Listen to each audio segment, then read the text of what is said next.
Let's go. You're listening to Making Data Simple, where we make the world of data effortless, relevant, and yes, even fun.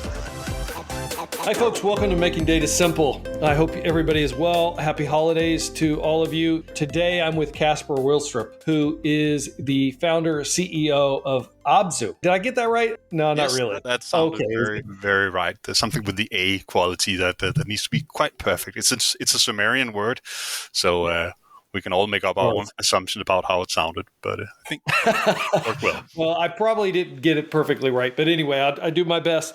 And we'll talk about the meaning of that Sumerian word. Just to give a quick introduction to Casper, I'm going to use your LinkedIn definition because I really liked it.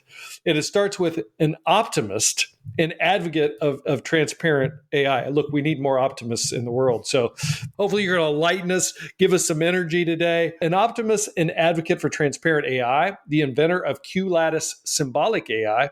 And as I mentioned, he's the CEO of Abzu. And Abzu drives the development and innovative, trustworthy AI solutions. They combine logical reasoning with explainability for powerful and understandable AI applications.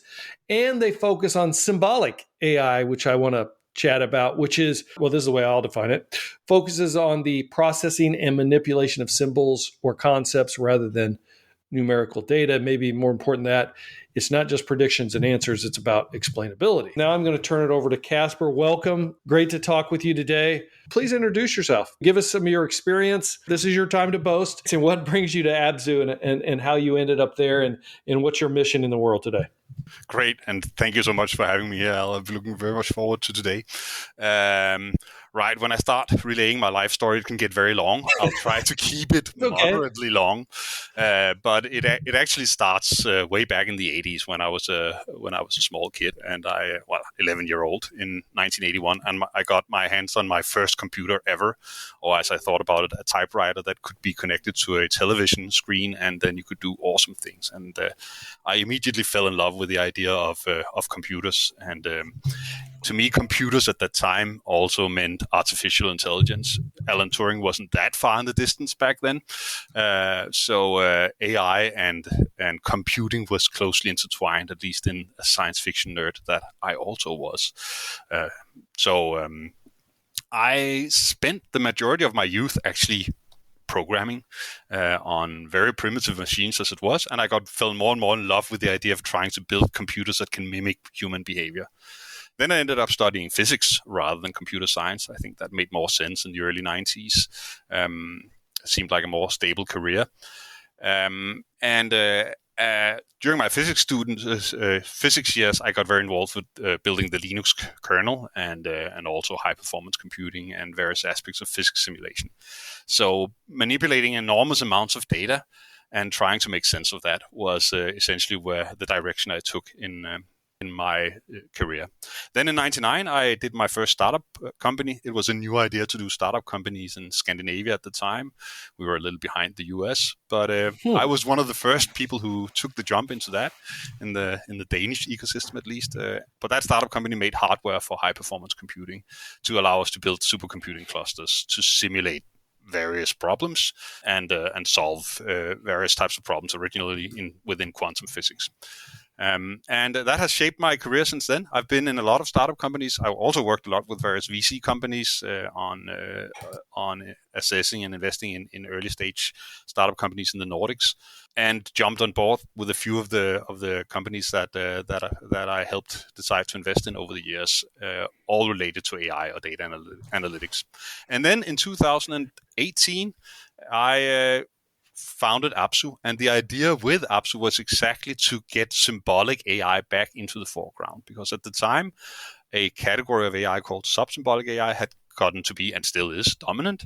And the vision for me in creating the company Abzu was to try to breathe some life back into symbolic artificial intelligence.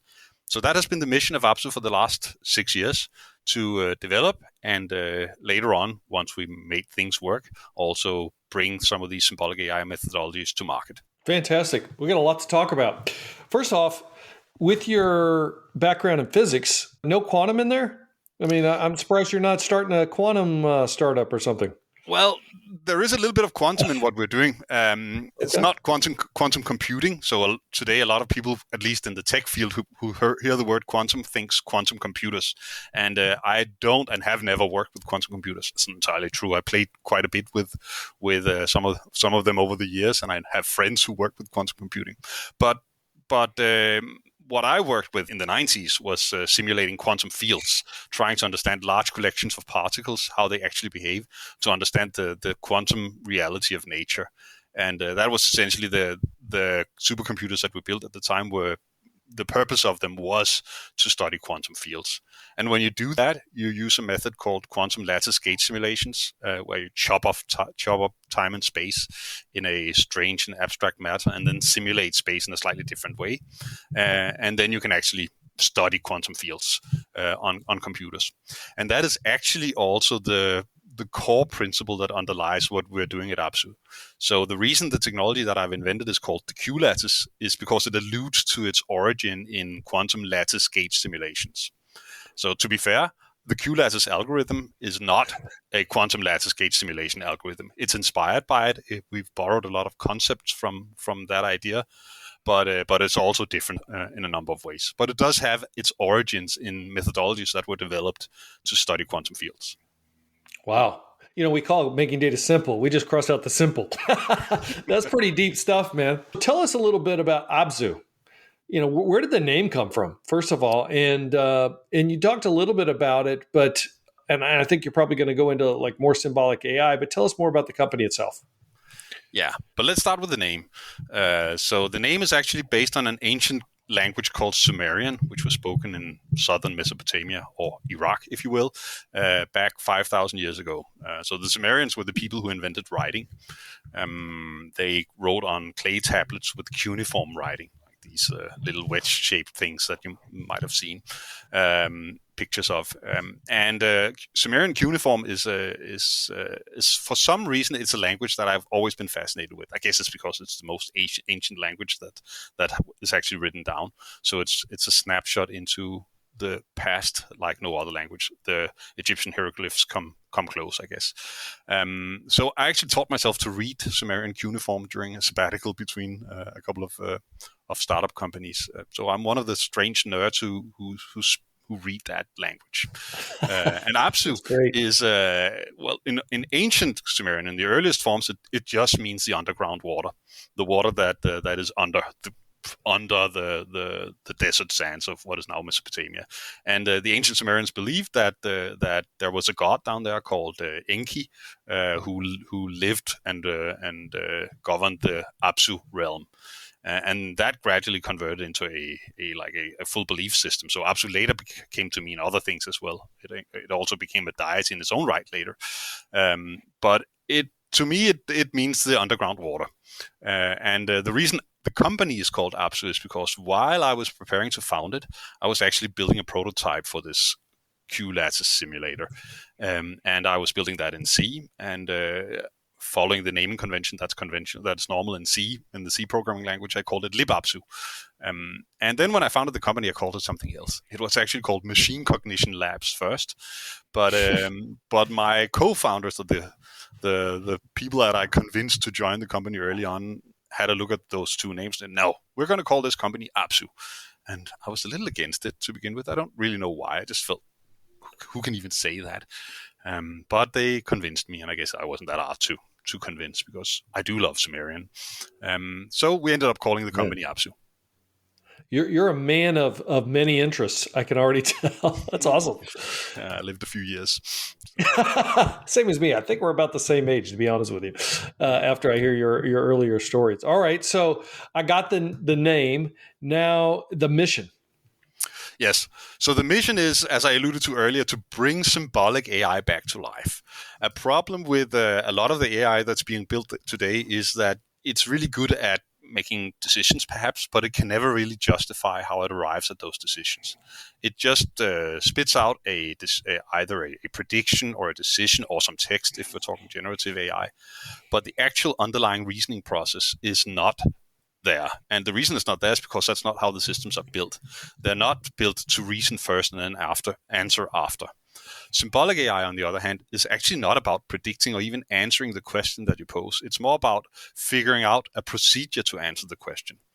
And what we wanted to do with Abzu was to create a kind of AI, a new kind of AI, which was delivering on an old promise, the promise of symbolic artificial intelligence, but of course using new algorithms, but where the output of the AI is itself a procedure to answer a question and not the answer itself. So the analogy that I often use is, if you have a sub-symbolic AI, which is like the conventional approach to AI, if you have that kind of a system, say, predict where a planet will be, it might be very well good at predicting where Mars will be on the sky if you ask it the right question. But a symbolic AI, like our kind of AI, will not answer that question. It will instead generate Kepler's laws of planetary motion for you, so that you can use those to answer the question. So the idea in symbolic AI is that you find a procedure to answer the question before you answer any question, and that gives it some very unique properties that makes this AI system easier to understand and reason about, trust, and validate in various ways. So the vision that we were driven by was, let's build this kind of trustworthy, explainable AI that can really compete with the governing paradigm that I sometimes call the black box paradigm of artificial intelligence. So here's the question I have right off the bat. First of all, like in the AI world today, I mean, it's going crazy. I don't need to explain that to you. But if I was to predict 2024, there are two things I think are going to be prevalent in 2024. And that is trustworthy AI, with an emphasis on trust with all the things going on. I mean, like you've seen OpenAI can't even keep their CEO around. Why that debacle happened, there's all kinds of reasons. There's been trust, safety. There's other things that go into it as well. We got a ton of fake news. So I think trust is number one. Number two is just cost in general, in terms of keeping the costs reasonable relative to return on investment. And I work at IBM, and look, we've got multiple different solutions, whether it's data fabric, automation, we sell power, storage, on and on. But I spend a lot of my days with AI. That's like our mission. Our mission is hybrid cloud and AI. Now we do have, this is about you, by the way, but I'll come back. But we do have explainability. We truly believe in that. In fact, product tracks, measures outcomes of the AI models. It helps them remain fair, explainable, and compliant. In other words, we want to open up the black box so you see how decisions are made. Now, having said that, we do give you the answer, and then we tell you how we got to that answer, because we want you to say, hey, look, this is computer science. Is that the same thing as your definition of symbolic AI? I see you shaking your head, so I didn't figure that was the case. That's why I wanted to lead in. You're looking at it a little bit differently with the procedure versus the answer, but you tell me. I'll shut up now. I think, as you said, you're opening up the black box. But what you're saying there is also there is a black box to be opened up. There's no point in opening up a black box if there's no black box to begin with. And the problem with a lot of what people call explainable AI, what explainable AI has come to mean, is that you have an AI model, some kind of AI model, often a neural network, that you then study. You essentially try to examine, how does this AI model behave under certain inputs? And then you can estimate what are the actual procedures, what are the actual things that goes into the decision making of this AI model. But you're essentially studying the behavior of the AI model. It's almost like animal behavior science, where you're trying to understand how the AI behaves, and then that becomes the explanation. But if there was never a black box to begin with, if the AI system that we talked about, instead of answering the question, generated a procedure that is capable of answering that question, and that procedure is formulated in a well-known so-called symbolic language, which we can talk more about what that actually means, but we can think about math or logic or flow diagrams of some kind. If the procedure to answer the question is symbolic in nature, then there never is a black box. It might be a black box AI that generates the procedure, but once the procedure is there, like say the diagnostic procedure for a medical app, or a procedure to determine whether a customer can get credit, once the procedure is there, it is completely white box. It's open and transparent because it's symbolic in nature. So symbolic AI is about that to me. It's about generating procedures that are simple and clear and deterministic enough that a human expert maybe can look at it and say, all right, this makes sense. I got it, I think. But you may have to dive down further in that the use case, you're usually looking for that answer. We're human and flawed, and just give me the answer. And yeah, sure, I want to make sure it's the trusted answer, that I can see how you made the decision, but just give me the answer so I can move on. My customer wants to know X, Y, or Z.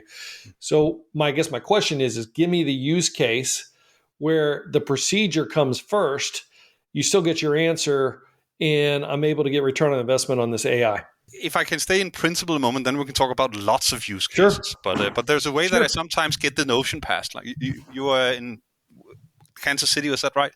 I am in Kansas City, yes. Right. So if I were to ask you, I'm not going to, but if I were to ask you how many red cars are there in Kansas City, there are really two ways you could approach that question. Either you know, I guess you could also make up the answer, but since you are a symbolic reasoning human being, what you can do is you can actually write down a procedure to answer the question. So you could write down, I will start with the number of people who live in Kansas City, and then I will multiply that with the number of cars per person, and then I'll multiply that with the number of red cars per car, and then I have an answer. Right? So you could write down that procedure. That procedure is not the answer. Once you have it, I can then I could sample the population of Kansas City and the number of red cars and so on, and then I could test the procedure on a single data point. I could test it on, let's say, Denver or a few other cities that are kind of comparable. And then with, say, 5 cities or so, I can get a fairly good estimate of how accurate is your procedure at predicting the number of red cars in Kansas City. So the point here is what I end up with is a clear description of how to calculate the number of red cars in a city and a good estimate of the accuracy of that procedure. So that is very apart from what a machine learning approach would do. To solve the same problem with a machine learning approach, you would have to sample, say, a few thousand cities, a whole bunch of information about each city, and then you could learn some kind of machine learning approach, gradient boosting approach or a neural network that could predict the number of red cars in any city. You would end up with a system that might be accurate, but which would be hard to explain. How do you arrive at the answer to the number of red cars in a city?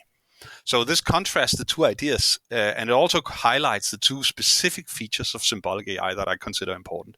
One is the procedure is always understandable because it's written in a formal manner that a human can understand.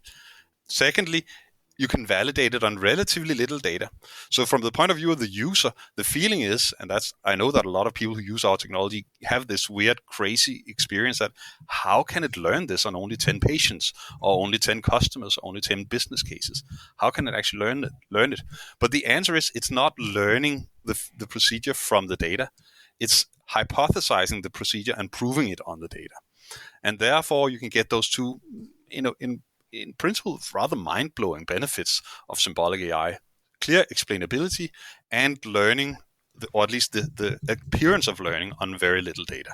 I understand what you're saying. I'm all around explainable AI. And like I said in my little pitch, is that I think trustworthy AI is going to grow in importance, particularly in the fake news we have in the world today.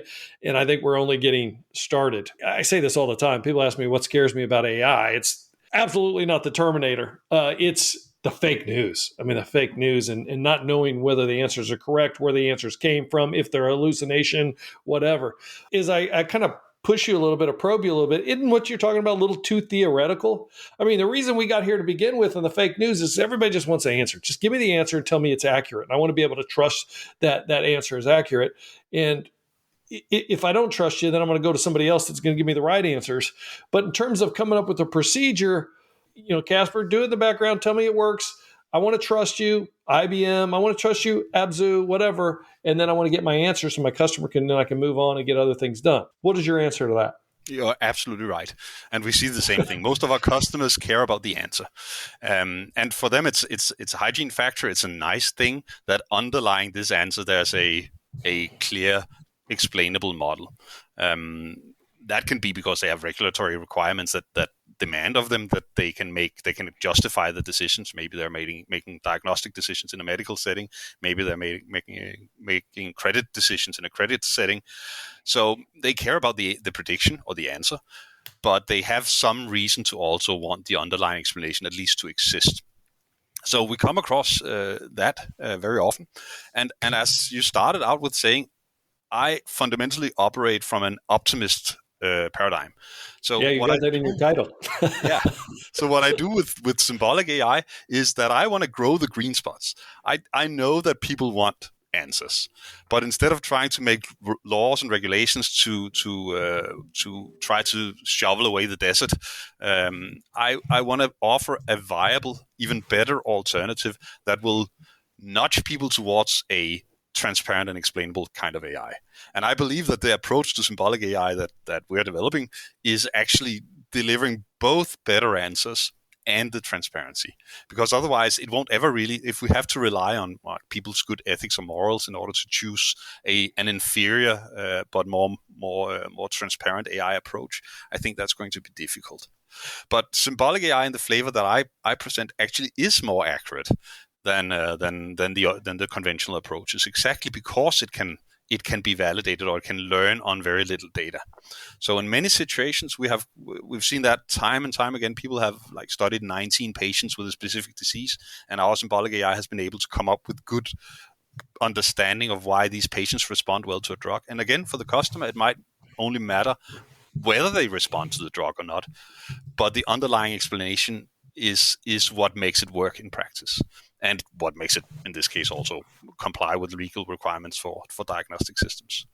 So are you characterizing your position then as, going back to the analogy we had earlier, rather than allowing a black box to be created and then going back into the black box to say, all right, how did it get to the answer? You're saying, I don't create the black box to begin with. I will give you the procedure that we've got to the answer. I don't know, it's computer science. This is the statistical relevance, blah, blah, blah, whatever. And then here's the answer. Yes, exactly. And ironically, the procedure that you use to get the procedure to get to the answer, that is in fact black box. So even in symbolic AI, plan for the plan.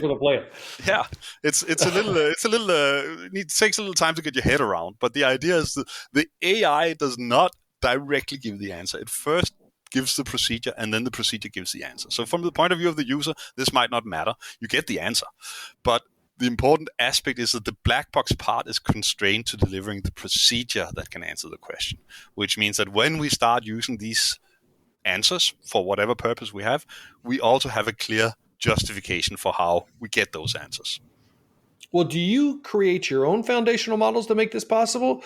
Can a customer of yours use a third-party foundational model, or are you limited based on the fact that you're going to provide the procedures, you're going to open this up without creating a black box, that it's only your foundational model they can use? Well, the QLattice is in a way a foundational model. It's just a very different kind of foundational model. So the QLattice is an algorithm that knows symbolic languages. There's a QLattice that knows math. There's a QLattice that knows predicate logic. There's a QLattice that knows Bayesian networks. So a QLattice is a foundation model, if you will, that is able to spit out or generate procedures to answer a question. So the way people use our technology is you need a QLattice, and that QLattice can be fine-tuned to solve a specific problem. It can also be fine-tuned to work on with a specific symbolic language. If you like it to speak in math, then that's what you teach it. And if you like it to speak in Bayesian reasoning, then that's what you teach it. But the QLattice in that sense is a foundation. But what if I want to use the IBM Granite model? What's your answer to that? That is also in principle possible, but then you're turning things a little bit around. So there is and we're actually, funny enough, we often solve this problem as well. Once you have a black box model, whatever model that is, you can actually use the QLattice to create a procedure that mimics whatever it is that black box model does. So once you have it, and that's particularly if you have specifically a predictive model, then you can use whatever data, either synthetic or real data, to generate the behavioral signature of that model, and then you can use the QLattice to find procedures that mimic that. So that will be very similar to explainable AI, similar to the SHAP or LIME, if you know those kind of approaches. But where the QLattice does not translate the model into feature importance, but instead into an equivalent simple procedure that does the same as the predictive model does, as the black box model does. So I'm going to ask a silly question here, just to make sure I can make the connection, because I'm not familiar with the QLattice piece. The QLattice algorithm, will it then create its own neural network? Or no, it's purely complementary. Its algorithm is able to identify the procedure that was used and explain it as it's running. Yes. And the trick is the QLattice it's a different kind of thing, but it itself consists of a very large number of weights. But those weights do not work in the same way as a neural network. They work in the way that they give probabilities of things being related to each other in the symbolic language that we're talking about. So if it's a mathematical QLattice, then it understands the relationship between things in the real world, or in this case in another model, and what you want to predict, and how that is mathematically related to each other. And it has a bunch of weights that makes that actually a good representation of how these things actually relate. And that means that the QLattice can generate procedures that mimic that understanding. So in that sense, the QLattice is a source of procedures to answer a question. It kind of still sounds like it's opening up the black box. If you use it in this way, you're opening up the black box. You're opening up a predictive model. Okay. So in that sense, what you've done here is you made a QLattice that mimic the behavior of a black box model, and then you use that QLattice to generate much simpler versions of that black box model. So simple versions that you can understand them. But my point is that you didn't need to have the black box model in the first place. You could have bypassed all that and just taken an appropriate QLattice and generated this simple explanation before you ever had the black box model. Under what scenarios are most of your customers working with your technology today then? I mean, I made the example of you could use IBM Granite models. In the scenario that you described, how do clients typically work with Abzu? Yeah. Our oldest and most still biggest business is in pharmaceutical research. So the situation there is that customers typically have relatively little data about a patient population, like maybe 10 or 100 or 1,000 people who suffer from some rare disease, and they want to understand that disease. Why do these people become sick? And then the QLattice will generate explanations for the process that leads the person from moving from healthy to sick, based maybe on their genome or maybe on things you can measure in their blood, serum measurements of various types. So it'll generate an understanding of what causes this disease. And this is an example of where the minimal data requirements are really important, right? Because you can, in many of these situations, it's difficult to get sufficient data on a specific disease.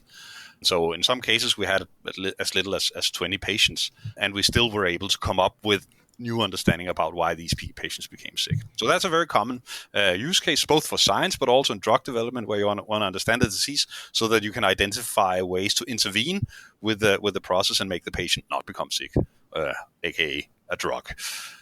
So once you understand the disease, then you want to develop that drug. And here we're more talking about molecular properties. So you have a molecule of some kind, and that molecule is maybe efficient against the disease, but it's also toxic. And now your question is, why is it toxic? And the QLattice will then generate a procedure that explains the toxicity of the molecule. So that, and once you understand that, you can design a different molecule that doesn't have that toxicity.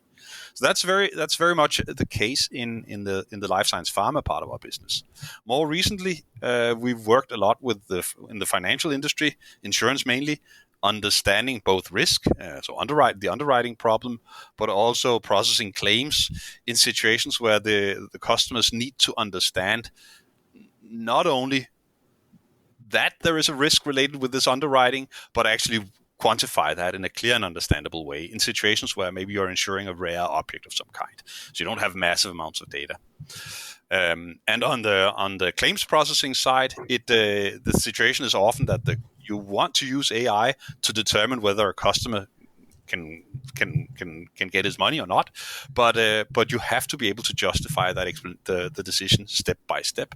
And here again, symbolic reasoning is super crucial, because yes, you care about the verdict, money or no money, but you need to be able to explain to regulators and the customer, why do I make the decision that you don't get your money?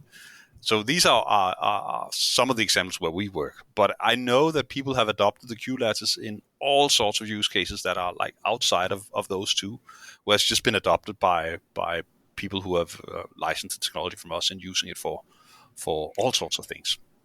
In those two examples, thank you for that. Those are good examples. In those two examples, what would be the foundational model that the client would be using? Well, in the health science, there is no foundational model. It's the QLattice is the only model. You feed the data that you have about the patients to the QLattice, and it delivers an explanation. So in that scenario, just a database, it just uses the data based on the whatever medical institution is providing you that data, and you can say, all right, we're going to use what you have, and you're just going to use the QLattice on top of that? Yes, exactly. So the QLattice in question here knows maybe about diseases. So the QLattice itself is trained and has the kind of embedded knowledge of disease understanding. But the specifics of the problem it's solving is provided by the customer, or maybe some public data set about this disease. And then it generates the best hypothesis it can about why do these patients become sick. So there is no other model involved other than the QLattice in these use cases. But is it a model in of itself then? In other words, tell me a little bit more about that. I think that'll bring clarity into how the QLattice works. I'll try, but it is where this gets technical. Okay. So the QLattice is essentially a high-dimensional tensor. It's a very large collection of weights that relate concepts and operations on concepts to each other. And it's not 3-dimensional or 4-dimensional. It's very high-dimensional. It's as high-dimensional as the problem space. So if you're talking genomes, then it's 3 billion dimensional. And so it understands something about how the human genome relates to diseases. And it is a large collection of numbers, and it is trained, but it's just not trained in a process that's at all equivalent to the way you train a neural network, because it's fitted on this. It generates like this embedded understanding of how genes relate to diseases in a much wider sense. And then the QLattice is designed in such a way that you can push its button, and then it'll spit out the most likely explanation for a specific disease by sampling these weights that is embedded inside of this high-dimensional space. So yes, not a neural network, but it's similar to it, kind of. I mean, you're putting weights on, statistical weights. Yes, it has many of the same.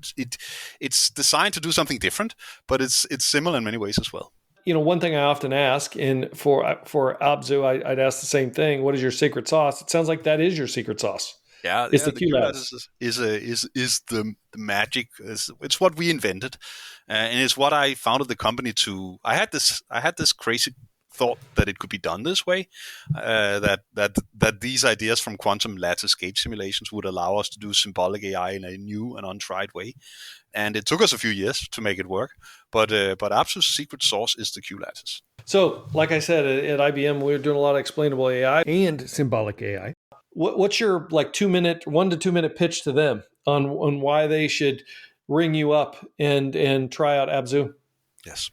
First and foremost, if somebody ever asks you why you made this decision, why did you give credit to this customer? Why did you give this patient medicine but not this one? Why did you accept this request? Why did you reject this other request? If you ever get the why question, then the best way to answer that is to use symbolic AI. It is to know why. Because symbolic AI, if you use symbolic AI, you know why you came up with the decision that you did. That could be internal reasons, or it could be external reasons like compliance or regulators. That's by far the most common reason people turn to us. The second most, but I think maybe as or even more important situation is, I really want to use AI, but I almost have no data. I hear that you can get all of these fantastic results out of AI, but I only have 19 patients, or I only ever did 17 insurance underwritings of this specific type of object in my insurance company's history, because it's a rare thing. In those kind of cases, traditional machine learning would do nothing for you. You just can't learn from that little data. But since the QLattice does not learn from data, creates hypotheses and then it validates them on the data. It flips the entire story around. So you can actually get very good predictive results on very little data. So those are the most common reasons. The need for a clear explanation, very clear explanation that can stand up to any inquiry, and or the need for AI or machine learning in situations where you have relatively or very little or even no data is actually in the limit possible.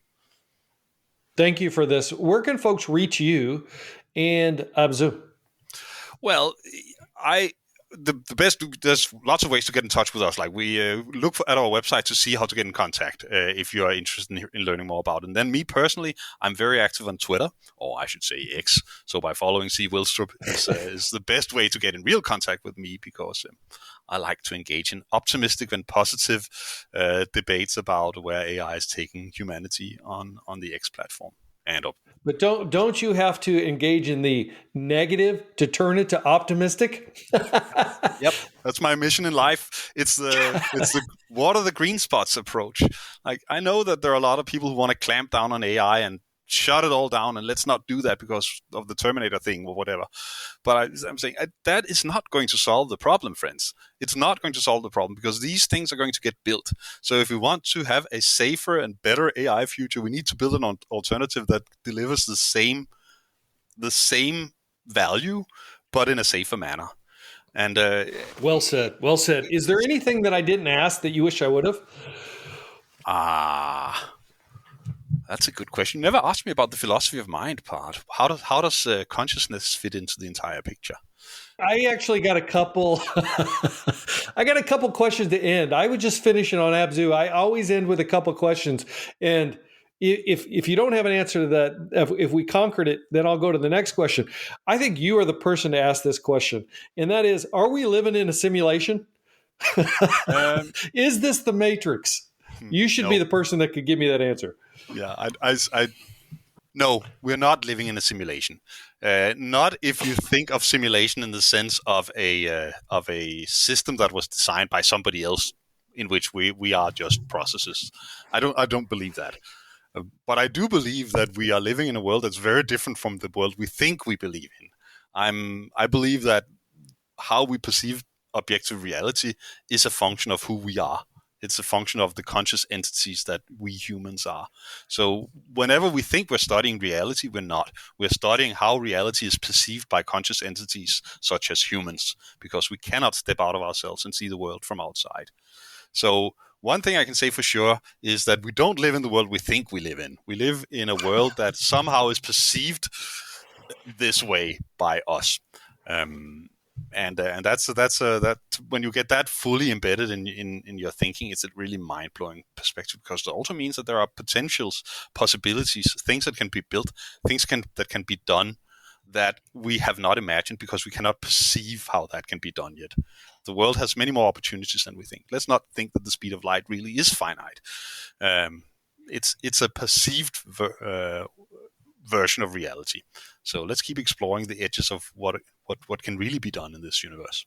So what world are we living in then? I need a drink or maybe even something else for this conversation. It's pretty deep. And I did see your talk, or you gave a snippet. I was doing a little research on, what is it? Panpsychism?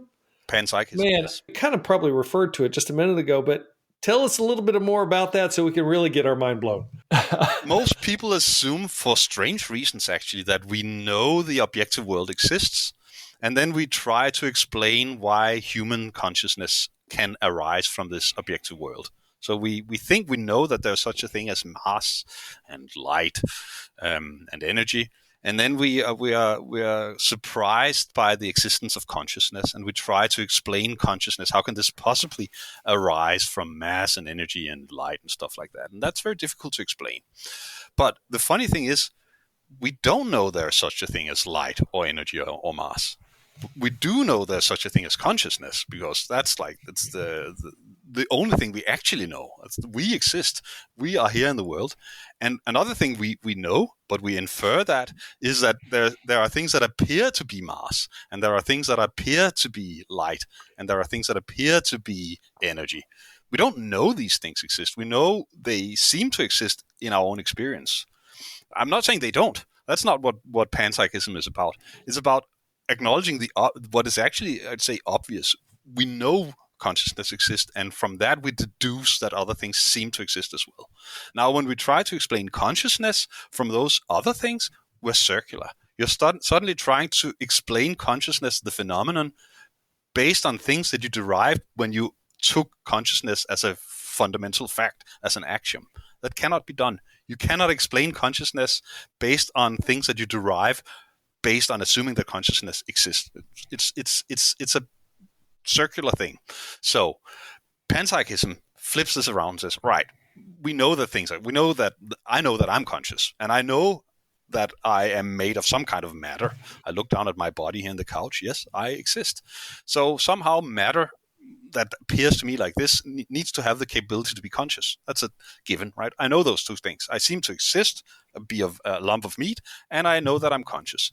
Ergo, consciousness must be embedded in this lump of meat that appears to be me.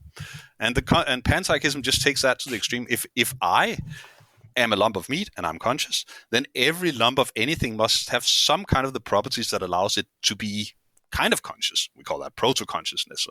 So in panpsychism, you don't think that everything that a chair is conscious. We think that it has some of the properties that allows it to form consciousness.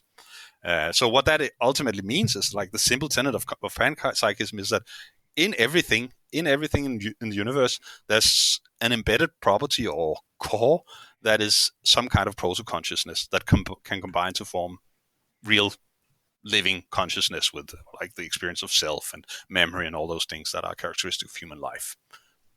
A lot of people react to that and say, that can't be true, and that's like what mystic stuff. But actually, it's like the most simple, the most parsimonious explanation to fit the things together that we know. So I think the onus, if you want to take the opposite standpoint, that consciousness somehow magically arises from inanimate matter, I think that requires a lot of proof. It's very difficult. Actually, it's impossible, in my opinion. So that's panpsychism. Wow, man! Consume my entire afternoon here. I'm gonna be off. But from the guy that just took time off to learn Sumerian, that's impressive, man. That's good stuff. Where can folks go to get more information on panpsychism, by the way? Well, my favorite author on the matter is a British guy called Philip Goff. He wrote a book called Galileo's Error a while back. That's a good starting point to understand, like, a popular introduction to panpsychism. Galen Strawson, another famous British philosopher, somewhat older, is also a good starting. He's one of my favorite philosophers. But I would say today, start with Galileo's Error and Philip Goff if you want to get a digestible introduction to the ideas of panpsychism. Or follow me on Twitter. Fantastic. Yeah, I'll do that. I've already read some of your stuff already, and I'm still trying to consume it, to be honest. But what I did get out of this is Elon Musk is wrong. We are not living in a simulation. Yeah, so I'll take that with me. For sure. So I always finish with this question, and I'm going to finish with it here. But it looks like you do a lot of this stuff for fun. But my question is just that: what do you do for fun when you're not doing all this stuff? Well, I have 4 kids, a partner, and a house, and a company, and a lot of weird hobbies. That fills up my time. I also do a bit of sleeping now and then. But my didn't sound like it, by the way. well. I think I'm a learner. I love learning. I love reading. I love listening to podcasts. But I also love playing badminton with my son, and taking long hikes. So a man of the world, Well, you're definitely a learner, one that's learning Sumerian. That's fantastic. Thank you for being here, Casper Wilstrup. Very much appreciative. Learned a lot today. Love what you're doing. We'll put a lot of the contact information in the show notes. But again, thank you for being here. Thank you so much for having me. Wonderful conversation. And listeners, as always, hit us on lmartintalksdata@gmail.com. Let us know what you'd like to hear about. Until next time, we shall see you on the podcast. Thank you for listening. Bye-bye.